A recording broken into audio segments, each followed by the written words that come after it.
Ini nama sahabat yang saya fikir. Ini nama sahabat yang saya fikir. Okey, nama sahabat yang awak fikir tu, adakah dia seorang dermawan? Tidak. Tidak. Okey.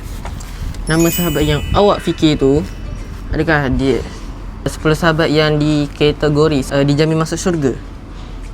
Okey, tepat sekali. Nama sahabat yang awak fikir tu, adakah dia dermawan? Okey, tepat. Nama sahabat yang awak fikir tu, adakah dia penulis wahyu utama kepada Nabi Muhammad SAW? Okey. Betul. Adakah sahabat yang awak fikir tu salah satu daripada Khalifah Ar-Rashidi? Tidak. Okey. Okey. Last saya tanya. Nama sahabat yang awak fikir tu, adakah dia seorang sahabat yang paling garang sampai syaitan pun takut? Tidak. Tidak. Okey. Isu teka. Okey. Saya teka dulu Entah dulu. Okey.